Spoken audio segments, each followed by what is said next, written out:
Hello, YouTubers, friends, compatriots, bootlickers, shows, desolate serfs, peasants, vassals, nurses, doctors, patients, blood-sucking scum.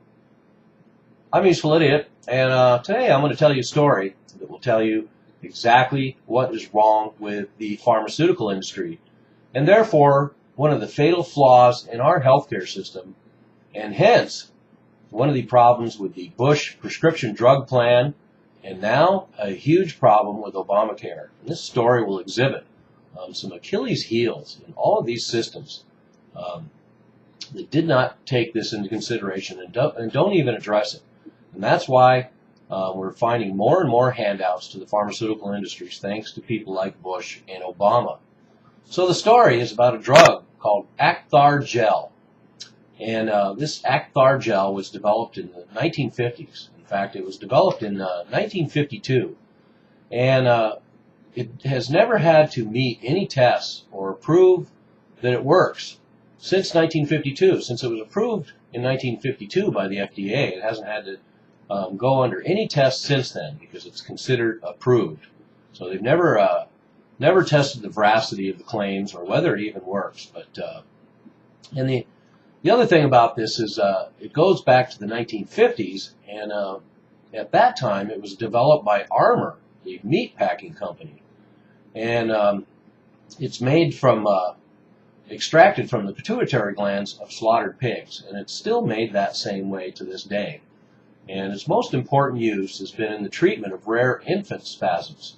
In fact, a rare disease called West syndrome that only has 800 patients worldwide. And for several years, Questcor lost a lot of money on this Acthar because the drugs market was so small. Well, I'll get to that in a minute. So it was marketed as an anti-inflammatory. In the 1990s, it was even used for gout. And this doctor, Ladislaus Lazaro, in the 1990s used this drug to treat gout. And then he kind of noticed that it dropped off the radar. And then all of a sudden, quite a few years later, a sales rep showed up from Questcor Pharmaceuticals and suggested it for rheumatism. And one of the things that the doctor was shocked about was the fact that when he used to buy the drug as an anti-inflammatory and to treat gout back in the 1990s, a 5 milliliter vial cost $50. So Questcor Pharmaceuticals approaches him in 2007 and says, hey, we want to market this new drug for rheumatism now. And Dr. Lazaro was surprised to find that what cost him $50 in 1990, in 2001 went up to $700 a vial. In 2007, it went up to $1,650 for the same vial. And that actually reflects more of its actual cost. Apparently, the cost of it is about 1 cent on the dollar.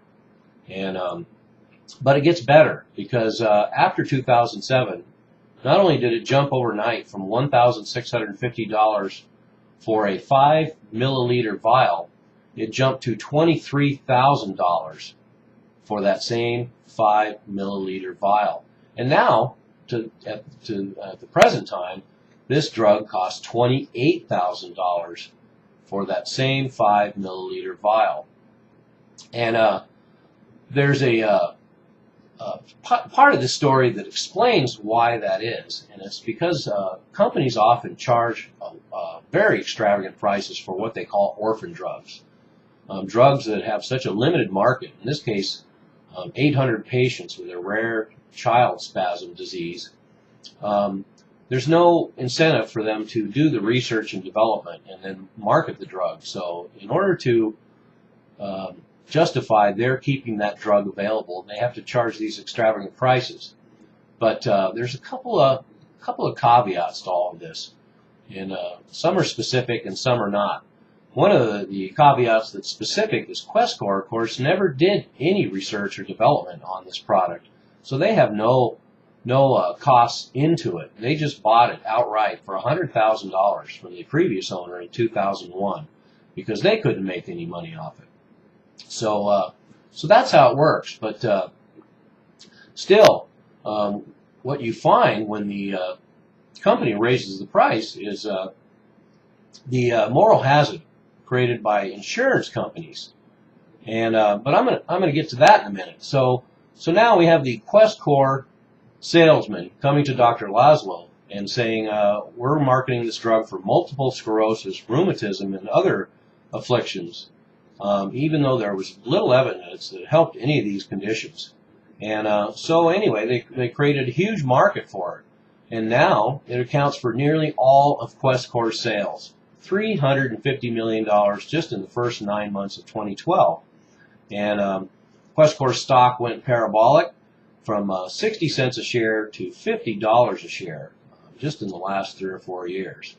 But the story gets more complex from there because shares plummeted when Aetna complained. But there's no evidence that this drug worked for the things that it was supposed to. And so now I'm going to get to the part about QuestCore and their development costs and these orphan drugs and the insurance and moral hazard. And that's part of the problem with this. It's just like everything else. When you as a person are insured, you don't go out and shop around. Your insurance pays for it, so you pay whatever they charge. And since you don't go out and shop around, there's no reason for doctors or clinics or anyone to compete. So their prices are all either comparable or they continue to rise and rise and rise because it doesn't matter. You're not going to look. Your insurance pays for it. And that's how it works. So now we have insurance companies that are willing to pay $28,000 for a 5 milliliter vial for this disease. And of course the parents and the children and the patients and the doctors, they have no skin in the game. So it doesn't matter to them. And so the price can be whatever you want it to be. So the insurance company picks it up. So that's a problem. It creates a moral hazard. And there's no reason for the price not to go through the ceiling and continue to rise as long as somebody, an insurance company, is going to write a check for it. And that's how it works. And another moral hazard in the system, of course, is that these salespeople go around and push this new drug. And as it turns out, the salespeople at QuestCore get $50,000 bonuses a year on a regular basis for selling all of these wonderful products in this Acthar. And this whole thing with Aetna complaining brings up another aspect, and that's, of course, this competition between pharmaceutical companies. Whether it's cheap alternatives for one of their drugs, or in this case, Aetna complaining that there is no evidence that this drug actually even works, and they don't want it competing with a lot of the drugs that they have that treat the same thing. So this is a little glimpse of all the hazards and all the pitfalls and all the rot and corruption, even in our healthcare system, and certainly the pharmaceutical industry. And more evidence of that, of course, is these amazing hundreds of millions of dollars salaries for the CEOs that run these pharmaceutical companies. And then this is not an isolated incident either. I don't have the exact details, but I remember a number of years ago reading a story about a drug that costs about $20 a dose because they use it to worm sheep. But then when you use that same drug for a rare condition in a human being, all of a sudden the price skyrockets up into the thousands and tens of thousands of dollars. And when the pharmaceutical company was questioned about it, they said, well, they have to do far more rigorous testing for human use, so that drives the price up. But of course, that's a point that's well worth debating.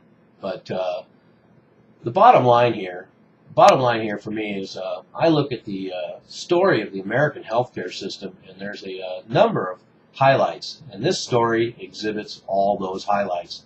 And that is the fact that we have a pharmaceutical industry and a medical industry and a healthcare industry that's into aggressive marketing. We all know about that. The doctors are into marketing. They get marketed to.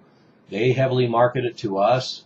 There's ads in magazines and on television marketing drugs so that if you think you should be on it, maybe you should get some, because you don't even know you need it until they tell you you need it.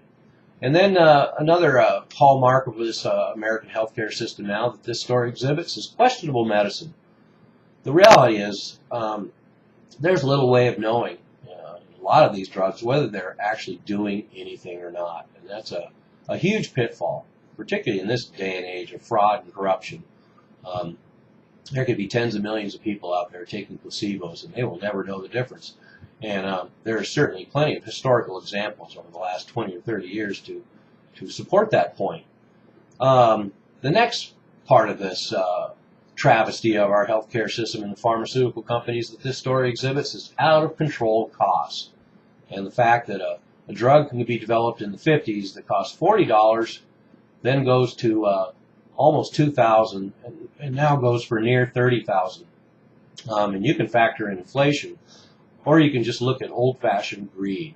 So, and then the bottom line, which I already brought up in this travesty in the pharmaceutical industry and the healthcare industry, is insurance creates moral hazard. If it only becomes a deal between the corporations that produce the pharmaceuticals and the insurance companies, who are both rackets and should be almost illegal, both of them collude and create these high prices, and everybody that it really matters to is left out of the formula. So anyway, there's a little glimpse, one story that should tell us a lot about what's wrong with the healthcare system in this country, what's wrong with insurance companies, and especially what's wrong with pharmaceutical companies. I'm a useful idiot. Don't you be one too.